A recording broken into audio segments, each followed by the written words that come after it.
Itu penasaran tadi yang kamu tanyain sama Bu Riri bisa kejawab sedikit demi sedikit. Oke, mulai. Bismillahirrahmanirrahim. Assalamualaikum warahmatullahi wabarakatuh. Nanti tolong dicatat ya, dicatat poin-poinnya karena ini PPT-nya singkat banget yang ada di buku kamu. Oke, yang pertama genetika dalam kehidupan. Tadi menarik banget, banyak pertanyaan-pertanyaan. Ya. Ketika kamu belajar genetika, yang kamu harus tahu dulu adalah tiga konsep tentang gen, DNA, sama kromosom. Kalau tiga ini kamu udah paham, insya Allah teori genetikanya udah dapat. Penasarannya akan kejawab semuanya pelan-pelan. Dan kita kulik dulu ya di sini. Komponen dari materi genetik, bener ya, ada 3 nih. Terus di sini ada RNA, tapi RNA nggak perlu harus tahu konsep dasar yang tadi 3 ini. Kenapa RNA nggak jadi poin komponen utama atau dasar yang ibu suruh kamu tahu? Kenapa? Ada yang tahu nggak? Ya, Uta. RNA setengah dari DNA, betul. Pertama, RNA setengah dari DNA, boleh. Nah, ada lagi, apa lagi? Selain setengah dari RNA, DNA. DNA bisa mensintesis RNA. Jadi sebenarnya kalau kamu tahu DNA, nggak usah khawatir. RNA akan ada di dalam tubuh kita karena ada apa? DNA. Jadi motor penggerak, sebagai motor penggerak informasi genetik berarti apa dong? Informasi genetik berarti apa? DNA. Kayak gitu. Ngerti? Jadi kalau ditanya bosnya informasi genetik di makhluk hidup, di kehidupan itu siapa? DNA. Jadi kalau RNA itu kayak apa sih? Anak buahnya lah ya, kayak gitu. Yang penting dia punya DNA dulu. Nah, DNA kalau di dalam konsep biologi dia sebagai senyawa nukleat yang yang berfungsi sebagai informasi genetika. Terus gen itu apa, Bu? Gen itu sifatnya. Jadi kalau DNA itu udah kayak berupa kode-kode genetik gitu loh. Kode-kode genetik tuh DNA. Nah, si kode genetik ini ngebawa informasi sehingga sama gen diekspresikan dalam sebuah apa? Sifat. Jadi gen fungsinya mengekspresikan apa? Mengekspresikan kode genetik dalam bentuk sifat. Paham belum? Nah, dan gen sama DNA ini dikemas dalam bentuk kromosom. Gen dan DNA yang dikemas dalam bentuk kromosom ini adanya hanya di nukleus. Nah, yang tadi ada yang bilang, Bu, kalau mau tes DNA yang plek-ketiplek sama orang sel induknya, itu yang dilihat apa? Mitokondria. Nah, ketika DNA yang ada di mitokondria, dia nggak pernah dalam bentuk kromosom, kayak DNA bebas gitu. Mengerti? Jadi yang dikemas dalam bentuk kromosom always ada di nukleus. Jadi kalau DNA tambahan di luar inti, biasanya DNA-nya bentuknya kromosom. Dan paham belum sampai sini konsep kromosom, gen sama DNA? Jadi sebenarnya kromosom itu bagian dari DNA sama gen. Yang kalau waktu di SMA bentuknya kayak X gitu loh. Dan itu sebenarnya benang-benang kuil-kuilnya DNA. Jadi kalau satu pilihnya kromosom dipanjangin, itu bisa satu pulau Jakarta. Supaya satu kromosom aja loh, saking panjangnya. Karena panjang dia harus ngebelah Jadi sama si penciptanya dikemas dia dalam bentuk kromosom. Jadi paketnya bakal dipadatin dalam bentuk apa guys tadi? Benang pendek. Yang namanya apa? Kromatid. Kromosom itu kalau dia bentuknya oke, mengerti? Dong dari sini? Oke. Coba ada yang nyimpulin gen DNA sama kromosom, Ibu kasih nilai +1. Oh, buat ulangan nanti, buat nyimpan. Ditulis di bukunya. Siapa yang bisa? Ulang konsep gen DNA sama kromosom. Ibu hitung sampai 5. Kalau salah nggak dikurangin, kalau benar dapat bonus. 1, 2, oke, Leta. Suka nih, oke.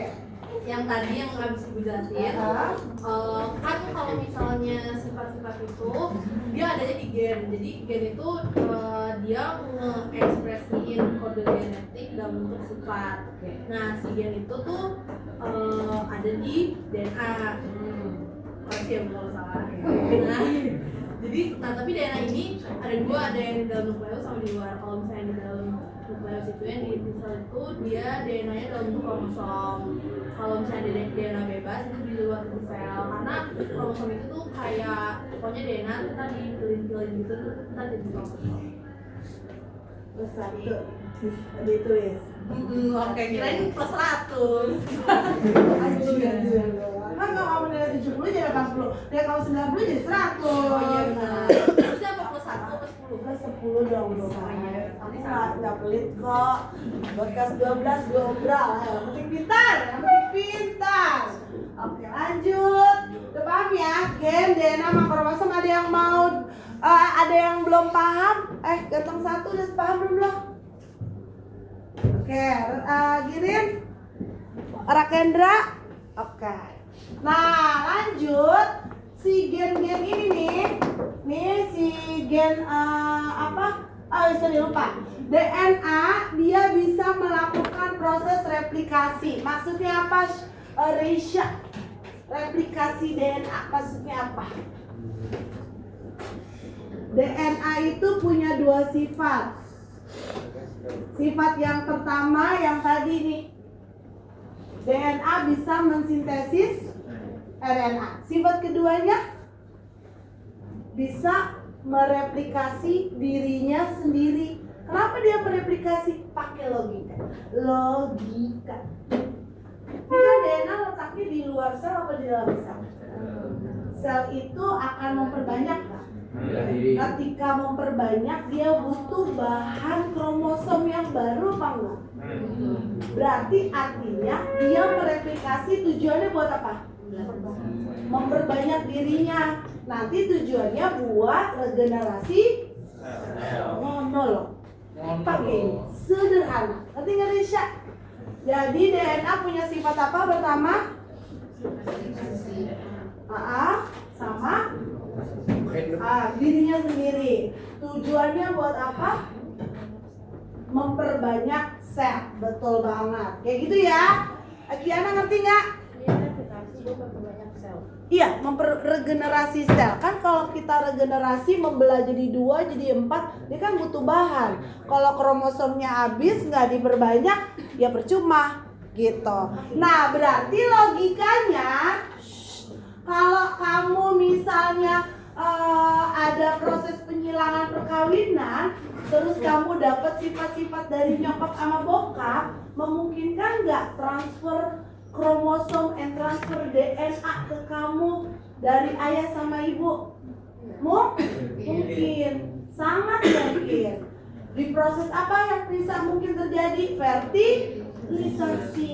Fertilisasi kan sel telur sel. Pasti di dalamnya ada nukleus, ada kromosomnya. Sifat mama kamu plok ketiplok ada di situ. Sifat papa kamu di sel sperma juga sama. Ketemulah mereka, jadilah kamu yang punya variasi yang lebih unik-unik lagi. Mengerti? Nah, jadi kalau misalnya ada satu ras yang akhirnya dia nggak breeding sama ras yang lainnya, who rasnya akan hilang. Sampai saat ini ras orang Betawi udah sangat jarang yang real Betawi sama Betawi. Karena orang Betawi banyak penyilangannya rasnya sama Jawa, sama Padang.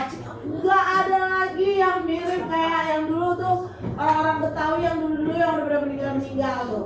Ya, bisa jadi yang tadi dibilang, Bu, mungkin nggak satu ras bisa punah, sangat mungkin kalau dia nggak ada penyilangan breeding tadi. Ngerti ya? Sampai di sini yang orang Betawi asli, kedua orang tuanya plak ketiplak Betawi, nenek moyangnya juga Betawi udah nggak ada. Ya, jarang banget. Orang Betawi. Siapa? Oh, udah selesai ya? Oke. Terima kasih atas waktunya. Assalamualaikum warahmatullahi wabarakatuh. Dan nih udah selesai nih. Apa yang ngomong? Ya, gue nggak tahu. Dari 50. Ya, jam ibu. Oh iya, jam ibu kelamaan, sorry. Jam ibu malah lambat. 9 berapa nih? 9.40. Emang kita bukan 9.40? Oh, 50. Ya sudah. Jadi udah kebayang belum? Kamu turun lagi dari mana? Oh, dah. Berarti tahu ya, DNA punya sifat apa tadi? 2 apa Mbak Ira? Sama. Tujuannya? Good. Lanjut, tadi Bu ngomong apa sih? Lupa. Hilang ya. Oh, ngomongin gen. Gen tadi disebut apa guys sih? Sifat. Nah, kalau di dalam tubuh kita gen itu kayak nggak kelihatan karena emang sifatnya abstrak. Nah, para ilmuwan ngasih lambang-lambang kalau gen itu menunjukkan sifat. Ada yang tahu nggak gen itu dalam bentuk lambang-lambang apa? Misal nih, kayak rambut keriting, K kecil, lurusnya. Kebalik. Keriting itu K besar, K kecil itu apa? Lurus. Ya, karena lurus itu sifatnya lebih resesif. Itu kalau kamu besar kecil, kritik. Gelombang. Oh, iya. Gelombang. Percampuran ya? Iya. Kalau K besar, K kecil, dia bisa keriting or gelombang. Kalau yang ini disebutnya genotip apa guys? K kecil. Resesif. Kalau K besar berarti dominan. Kalau K besar, K kecil ini disebut apa kalau di dalam genotip waktu di SMP? Heterozigot. Kalau yang ini dan ini disebut apa? Homozigot. Di tubuh kamu nggak ada yang kayak gini ya, nggak ada kayak gini. Dan sifat gen coba disebutin apa aja sifat-sifat gen. Tadi rambut lurus lebih dominan daripada rambut keriting. Apalagi tahu yang ini nggak, kuping yang ada bulunya, ada rambut di kuping tapi. Nah, itu resesif. Dominannya adalah yang nggak ada rambut di kuping. Itu yang kedua. Yang ketiga, retina itu paling dominan warna apa? Kalau Indonesia coklat. Berarti kalau yang ada hitam berarti dia resesif. Apa? Biru kayaknya nggak mungkin karena biru biasanya punya ras yang lain. Kalau dia punya biru berarti breeding sama ras yang lain, ya. Dia ras yang lain. Oke.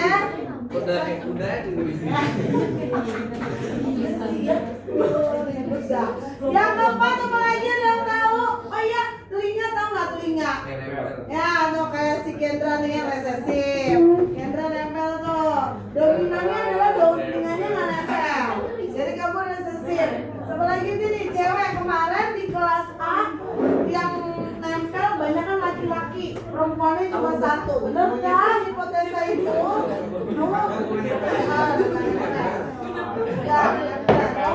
Ini gue ya.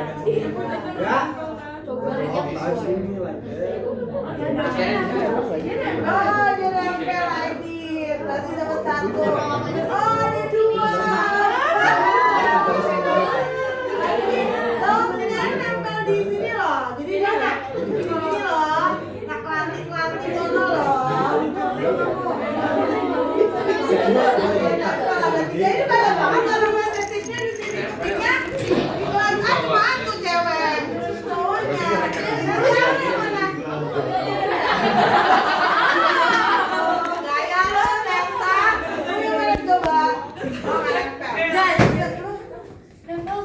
nempel Bu ini. Oh iya. Bu ini bener gitu. Nempel. Nempel. Jadi dia nggak punya daun ketek-ketek gitu. Di gambar tuh dia bentuk nikahnya bukan yang Punya Gendra, punya Gendra. Lu juga nah, masuk yang mana? Lo resesi pemain dominan. Ini bener Bu.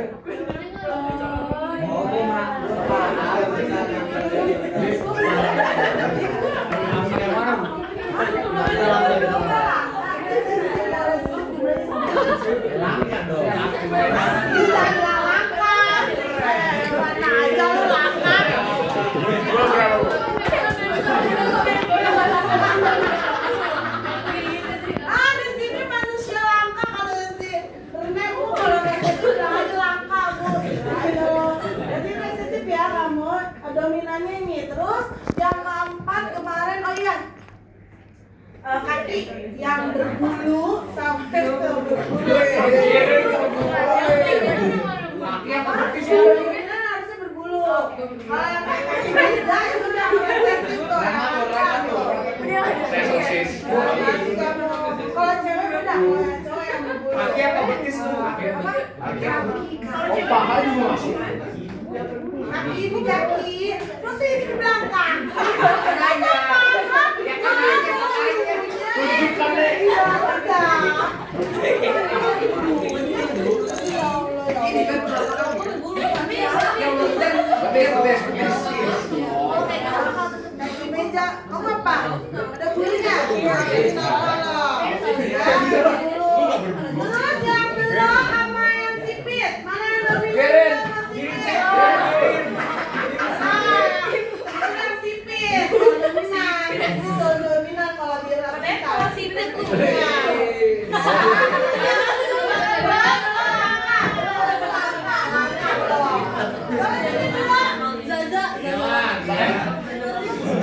Waduh.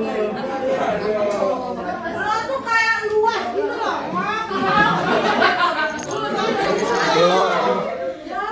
nggak usah. Kamu kan dibelok-belokin. Kamu nih agak belok nih. Belok tuh kayak. Bagus Bu belum. Bagus coba mau main itu. Ya Bagus belok tuh. Belok itu lebih resesif ya. Karena yang ininya sipit. Terus apa lagi ada yang tahu nggak? Oh ya, ini lagi nih. Jangan kayak gitu berarti langka.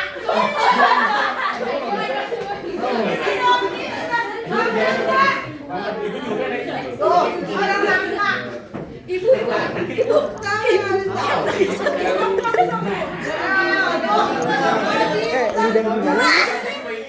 Oh bisa. Lidah. Aduh, memang langka semuanya loh. Kan lidah juga. Gitu. Bisa. Ayo, langka lagi loh, udah kuping langka.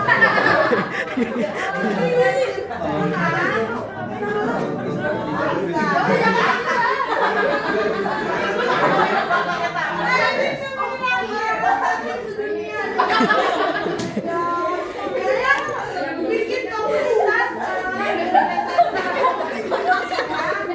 jumlahnya sedikit. Oke, ada apa lagi? Ada yang tahu nggak selain itu keriting? Sama tadi udah rambut. Hidung Kalau rambut pesek. kita dominan warna apa? Hitam. Kalau yang pirang-pirang ada diwarnain. Dan ngaku-ngaku pirang turunannya ya. Terus Hidung, Bu, lebih hidung pesek. apa kalau masak? Allah.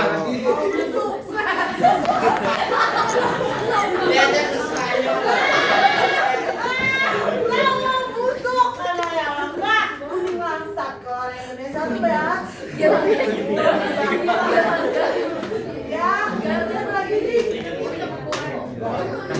Oh iya nih yang ada giniannya loh.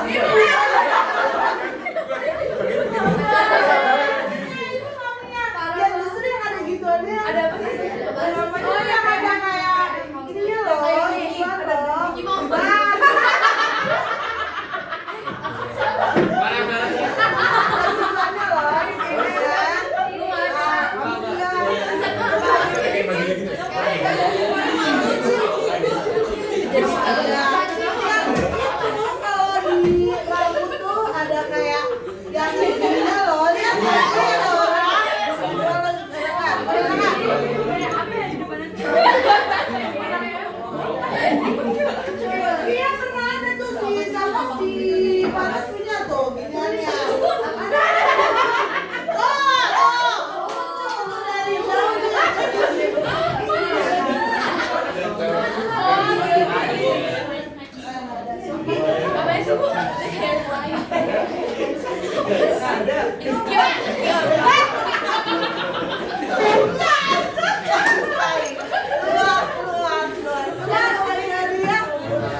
Tuh ya Azaria ada tuh ininya tuh.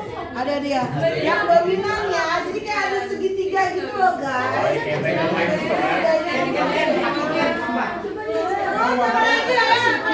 Hidung Bu. Yang kaki oh iya kaki bebek sama kaki langsung.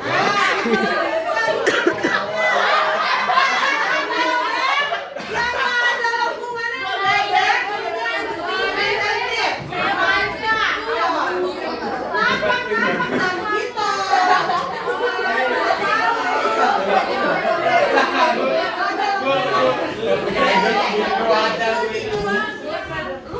Nampak. dia ngeliat bebek dia. Lagi. Cocok bebek juga. Iya Bu, saya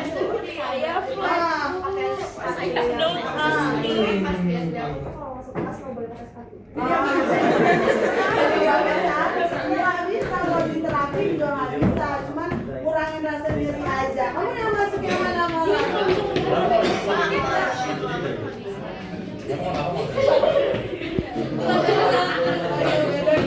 Beneran manusia